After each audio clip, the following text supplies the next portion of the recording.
झांसी में जिन्हें जमीन की रखवाली के लिए रखा था उन्हीं ने फर्जी दस्तावेज तैयार कर पूरी जमीन बेच डाली। जब इसके असली हकदार को इस बात की जानकारी हुई तो वह हैरत में पड़ गया। सच्चाई जानने के लिए जब उसने जिम्मेदारों से पूछा तो उन्होंने 26,000 रुपए लेन देन के फर्जी दस्तावेज दिखाकर जमीन अपने नाम होना बताया। अब पीड़ित ने न्याय के लिए पुलिस कप्तान की शरण ली है।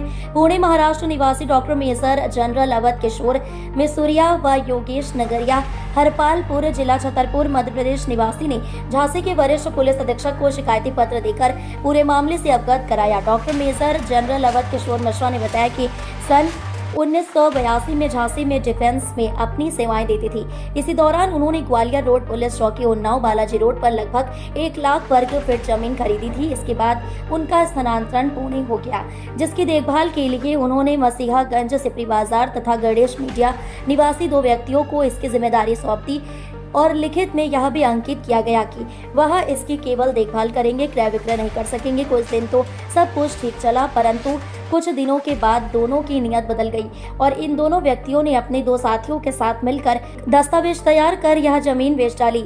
जब इसकी भनक मेजर को लगी तो उन्होंने संपर्क कर सच्चाई जानने की कोशिश की तो उक्त सभी चारों लोगों ने उन्हें फर्जी दस्तावेज दिखाकर कहा कि 26,000 मेजर को देकर जमीन अपने नाम करने की बात कही। अब मेजर को यह समझ नहीं आ रहा है कि उन्होंने 26,000 रुपए क्यों लिए, उन्हें क्या आवश्यकता थी। मेजर का कहना है कि उन्हें कभी भी इस तरह से पैसे नहीं लिए हैं, न उन्हें जरूरत पड़ी।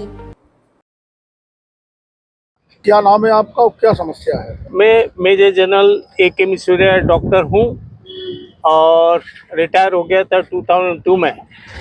जब मैं यहाँ पोस्टिंग आया था तो मैंने एक ज़मीन खरीदी थी ग्वालियर रोड पर। उसका कुछ पोर्शन मैंने एक साहब को बेचा, अच्छे थे तो मैंने बाकी की ज़मीन का उनको मुख्तारनामा दे दिया, सिर्फ उसको लुक आफ्टर करने के लिए। मैं उस वक्त सर्विस में था। उनका नाम जुगल किशोर और उन शिवहरे उनको। तो जब मुख्तारनामा दिया उसमें सेल का कुछ नहीं था, कुछ सिर्फ लुक आफ्टर करने का था।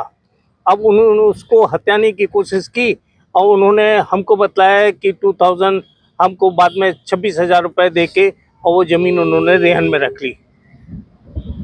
पहली चीज़ तो मुझे ज़रूरत ही क्या थी, मैं मेरी माताजी किस लिए लेते हैं लोन, इमरजेंसी, मेडिकल इमरजेंसी, मैं खुद डॉक्टर हूँ, ज़रूरत नहीं थी। बच्चों की शादी के लिए, मेरी दोनों लड़कियां की शादी हो चुकी थी, 97 में USA भी चली गई थी। वो लड़का मेरा 3rd year medical college dental college में था, तो उसकी भी ज़रूरत नहीं थी। अब मुझे क्या ज़रूरत होगी 26,000 की। इन्होंने उसके बाद 12 में मेरी ज़मीन का हत्या लिया कि साहब ये इन्होंने 26,000 में मुझे ज़मीन दे दी क्योंकि मैंने लोन पेमेंट नहीं किया। और इसका हमको पता स्टेटस है उसका? अब हमको पता लगा बाद में, हमारे यहाँ पे कुछ रिश्तेदार थे, उन्होंने बताया कि आपकी तो ज़मीन बिक गई। तो हमको ताज्जुब हुआ, हम कहीं आए नहीं यहाँ पर और हमारे बगैर दस्तखत के कैसे बिक गई। तो अभी उसका हमको केस किया हमने और उसके लिए मैं आया था, आज बुलाया था मुझे सिविल कोर्ट में। क्या बात हुई आपकी एडमिनिस्ट्रेशन से? अभी इन्होंने बुलाया है कि इसकी जांच कराएंगे। उन्होंने लिखा है CO सिटी को जांच कराएंगे और उसके बाद जांच के जो होगा तो उचित कार्रवाई करेंगे। आप कहाँ से रिटायर्ड हुए और किस कोर में थे आप?